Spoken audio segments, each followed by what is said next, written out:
มาอันกราบไหวเนาะมากราบไหวมานมัสการวัดป่าข้อเนาะอยู่อันจำพรทางไปสุยใกล้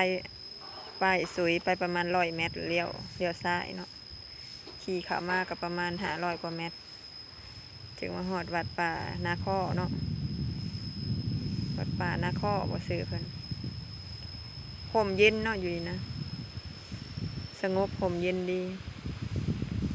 น้องน้ำเพิ่นก็งามนะ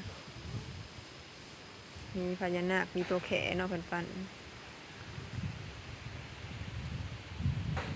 เข้ามารู้สึกห่มเย็นแล้วเนาะ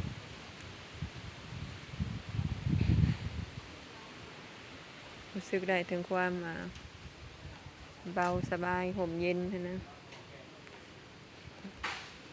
รู้สึกได้ถึงความสงบ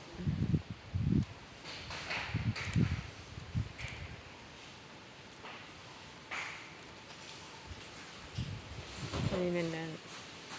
บนศาลาเพิ่นเนาะศาลายังยะถานเพิ่น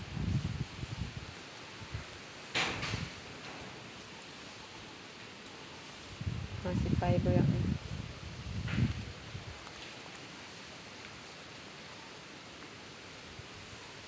ขึ้นไปบ่อนเพิ่นเนาะบ่อนเพิ่นไปเขียนเพิ่นว่ามีบ่อนเขียนค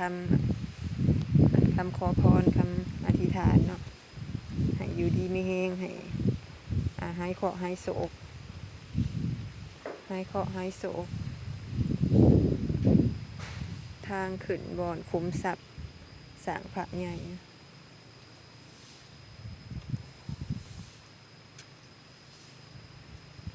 บ่อนพระใหญ่เนาะ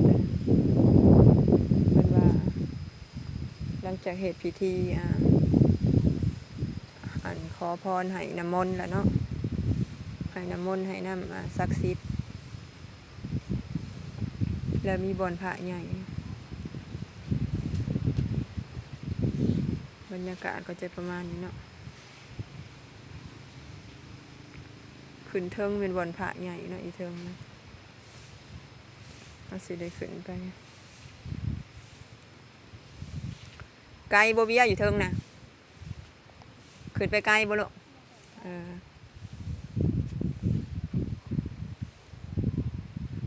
ตัวนี้เป็นทางขึ้นไปบ่อนพระใหญ่เนาะบ่อนเพิ่นให้ไปขอพรเนาะไปเขียนสื่อเขียนนามสกุลเพื่อขอพรจากเพิ่นเนาะเพิ่นสิยามแรงมาเพิ่นว่าสิมีแผ่เมตตาให้คนที่มาขอพรนะขอให้วิทย์จากขอให้ต่างๆเนาะขึ้นเทิงก็จะมีพระใหญ่เนาะก็พระองค์ใหญ่เติบเพิ่นปั้นรูปสีคือทองสำริดนี่เนาะพระองค์ใหญ่เติบผู้หญิงเขาขึ้นได้แต่สำนี้เนาะเพิ่นว่าผู้หญิงห้ามขึ้นได้แต่หอดสำนี้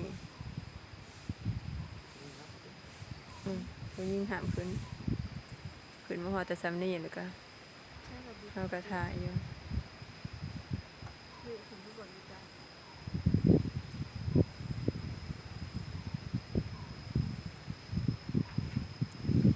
บรรยากาศลมเย็นขนาดเลย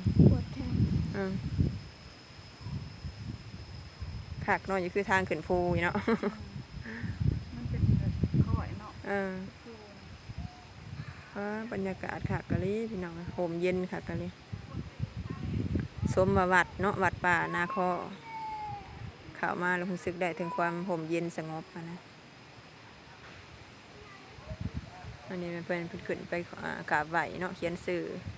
นามสกุลปอนใส่ขันหอนยามตอนแรงแล้วคนเสื้อลีเห็นบ่ลีมาแผ่เมตตาให้เห็นบ่คนละจุดเส้นคนละนะเห็นเจี๊ยบบ่เกี่ยว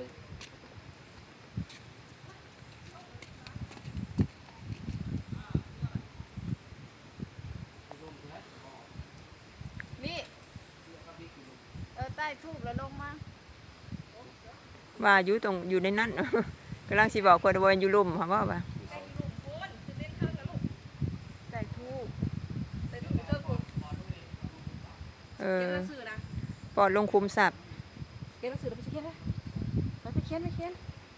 ปอนลงคุมทรัพย์ ไปเขียนสื่อดิ ได้บ่ไปได้บ่เฮาเราบ่กล้าเข้าได้ย้อนฮอดแต่ซ้ำนี้ได้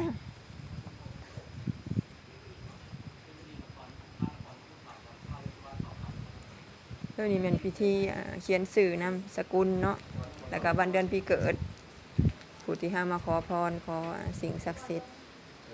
แล้วก็ป้อนลงคุมทรัพย์ อู้บอกอะไรเนี่ย เจ้าก็เขียนไปเนาะเขียนก่อนโชคให้ลาบเอาเวทสุวรรณขอพรนะเพิ่น พอพอเขีย